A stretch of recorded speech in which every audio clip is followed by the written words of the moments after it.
اعوذ باللہ من الشیطان الرجیم بسم اللہ الرحمن الرحیم ولمن خاف مقام ربہ جنتان اللہم سبحانک لا علم لنا الا ما علمتنا انک انت العلیم الحکیم مولاي صل وسلم دائما ابدا علی حبیبک خیر الخلق کلہم۔ ارشاد باری تعالی ہے کہ جسے اللہ کے حضور پیشی کا اور میدان حشر کا اتنا یقین ہے کہ وہ گناہ کرنے سے ڈر جاتا ہے کہ مجھے اللہ کے حضور پیش ہونا ہے۔ وَلِمَنْ خَافَ مَقَامَ رَبِّهِ، اللہ کے حضور پیش ہونے سے اللہ کی نافرمانی سے رک جاتا ہے، اس کے لیے دو جنتیں ہیں۔ یہ تو جنت کے مدارج بھی بہت ہیں اور اس اعتبار سے بھی اس کا مفہوم واضح ہے، لیکن حدیث شریف میں نبی علیہ الصلوۃ والسلام سے عرض کی گئی کہ یا رسول اللہ، اہل جنت بھی کیا عبادت کریں گے؟ وہاں بھی کہ نماز روزہ کو رکوع سجود کچھ اس طرح کی چیزیں ہوں گی؟ تو آپ صلی اللہ علیہ وسلم نے فرمایا کہ جنت میں عبادت ایسے ہوگی جیسے دنیا میں تم زندہ رہنے کے لیے سانس لیتے، جس طرح طبعی طور پر آدمی کو محسوس بھی نہیں ہوتا اور سانس چلتی رہتی ہے، اسی طرح عبادت بھی طبیعت ثانیہ ہوگی اور اس کے لیے کوئی خاص ارکان معین نہیں ہوں گے۔ ملا علی قاری رحمۃ اللہ تعالی علیہ نے مشکات شریف کی شرح میں اس حدیث پر بحث کرتے ہوئے فرمایا کہ صوفیاء اور عارفین جو سانس کی آمد و شد کو ذکر الہی پہ لگا دیتے ہیں، دل کی ہر دھڑکن اللہ کا نام لینے لگتی ہے اور انسان کسی بھی کام میں مصروف ہو، سفر کر رہا ہو، مزدوری کر رہا ہو یا سو رہا ہو، تو دل بھی دھڑکتا رہتا ہے اور سانس بھی چلتی رہتی ہے۔ وہ ہوش میں ہو تب بھی، بے ہوش ہو جائے تب بھی، چوٹ لگ گئی، حادثہ ہو گیا، بے ہوش ہو گیا، لیکن جب تک دم میں دم باقی ہے، جب تک زندگی کا رشتہ باقی ہے، جب تک موت نہیں آ جاتی، نہ دل کی دھڑکن رکتی ہے اور نہ سانس منقطع ہوتی ہے۔ تو اگر یہ سانس اور دل کی دھڑکن ذاکر ہو جائے تو اس کا مطلب ہے کہ ایک جنت اس نے اس دنیا میں پا لی۔ وَلِمَنْ خَافَ مَقَامَ رَبِّهِ جنتان، اس کے لیے دو جنتیں ہیں جن میں سے ایک جنت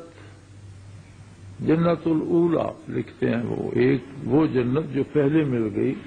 وہ دنیا میں ہے۔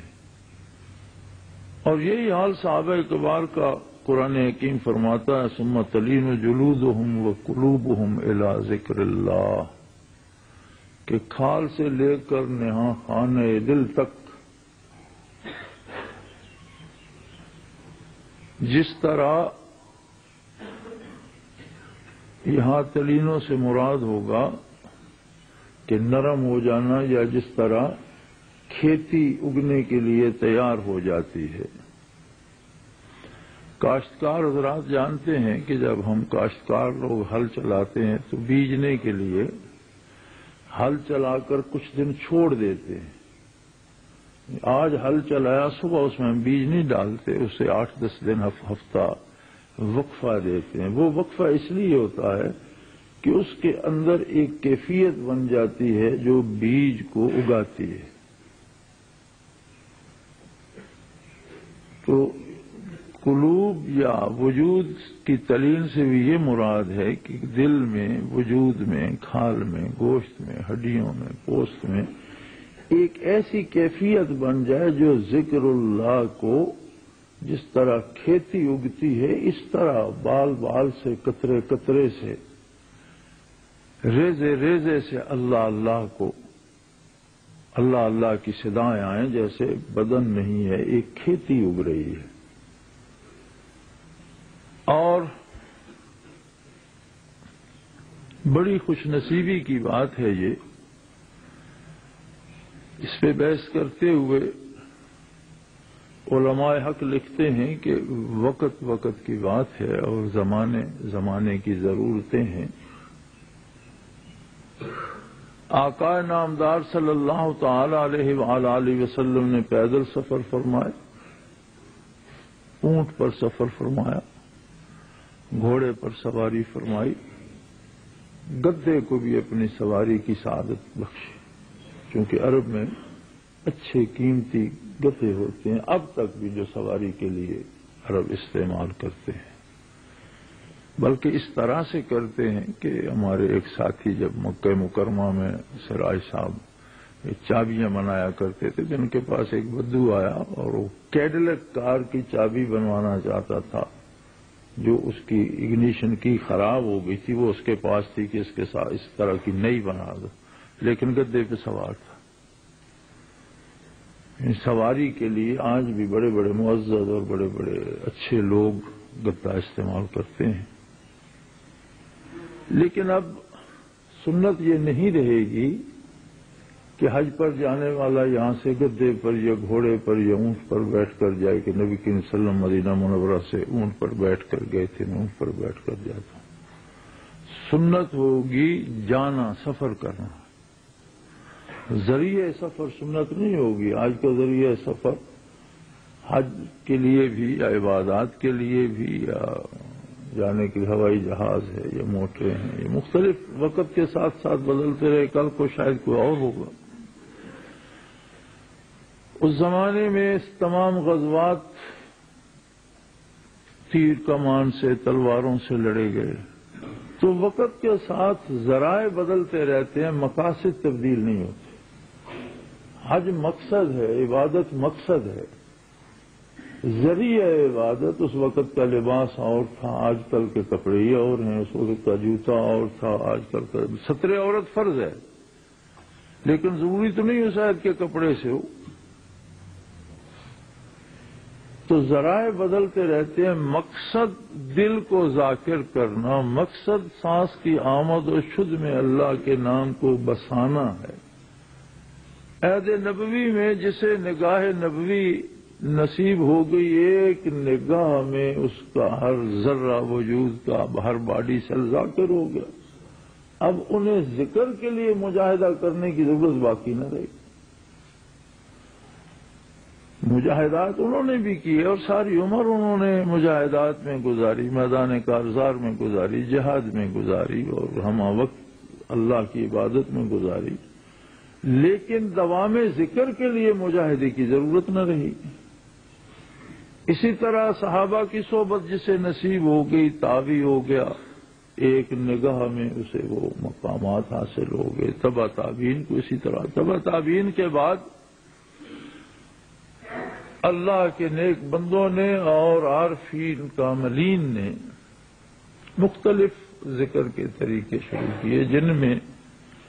اگر کوئی غیر شرعی بات نہ ہو، کہیں کوئی شرعی حکم نہ ٹوٹتا ہو تو سارے جائز ہیں۔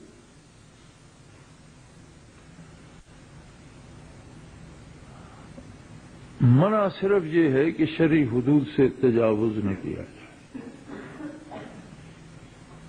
جائز سارے ہیں، لیکن ہر ایک کو فائدہ اپنے ہی طریقے سے ہوگا، بیک وقت دو سے نہیں۔ کسی دوسرے کو اپنے لیے مفید سمجھتا ہے تو اسے اختیار کر لے، لیکن پھر اسی کو اختیار کرے۔ کوئی اور تیسرا طریقہ اپنے لیے بہتر سمجھتا ہے اور محسوس کرتا ہے کہ ان بزرگوں سے یا اس طریقے سے مجھے زیادہ فائدہ ہو رہا ہے تو اس کو کر لے۔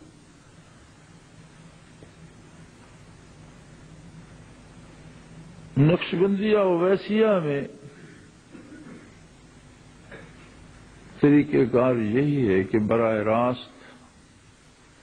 سانس کو بھی ذکر کا خوگر بنایا جائے اور دل کی ہر دھڑکن کو بھی اللہ کے نام سے سجایا جائے۔ منازل و مقامات کیا ہیں؟ اندازے ہی ہیں۔ ہر منزل کی ایک خصوصیت ہوتی ہے کہ وہ دل پر ایک کیف پیدا کرتی ہے۔ عادیت کے اپنے اثرات ہیں کہ بندہ توحید میں راسخ ہو جاتا ہے، معیت کے اپنے اثرات ہیں کہ وہ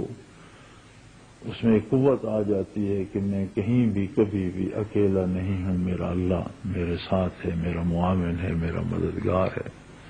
اقربیت میں قرب الہی کی ایک کیفیت۔ تو منازل جتنے بھی ہیں، جتنے آپ اوپر چلے جائیں، ہر منزل کی اپنی ایک کیفیت ہے جو اسی ذکر میں اور اسی فکر میں مزید گہرائی پیدا کر دیتی۔ وہ جو محاورہ ہے نا کہ جتنا گڑ ڈالتے جائیں اتنا میٹھا ہوتا چلا جائے گا، تو منازل کی حیثیت یہ نہیں ہے کہ بندہ فرشتہ ہو گیا یا بندہ دوسرے بندوں سے بہت بڑا ہو گیا یا اپنی بڑائی میں گرفتار ہو جائے، یہ تو زہر ہے جو اس میں مل گیا۔ منازل اگر اللہ نصیب کرے تو جتنے نصیب کرے الحمدللہ، چونکہ ہر منزل ہر مراقبہ مزید گہرائی اور کیف عطا کرتا ہے۔ قرب الہی کا عالم یہ ہے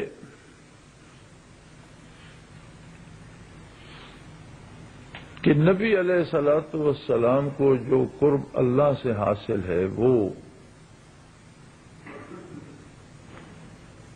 کوئی بڑے سے بڑا پڑھا لکھا انسان، کوئی بڑے سے بڑا عالم اس کا اندازہ نہیں کر سکتا، اسے ناپ نہیں سکتا، اس کی حد متعین نہیں کر سکتا۔ ثم دنا فتدلى فكان قاب قوسين او ادنى، یہ تو رب کریم نے بتایا، قاب قوسین او ادنا، اس سے بھی قریب تر۔ لیکن کعبہ قوسین سے یا اس سے قریب تر اور ادنا ہونے کے بعد پھر آگے بڑھنے کی ضرورت تو نہ رہی، روبرو ہو گئے۔ نہیں، اللہ کی ذات نہ مجسم ہے نہ محدود ہے۔ نبی رحمت صلی اللہ علیہ وسلم کو بھی ساری زندگی مزید ترقی قرب الہی میں نصیب ہوتی رہی، اور آپ کے وصال سے لے کر قیامت اور عرصہ محشر قائم ہونے تک جہاں بھی کوئی سجدہ دیتا ہے، کوئی تسبیح پڑھتا ہے، کوئی نیکی کرتا ہے،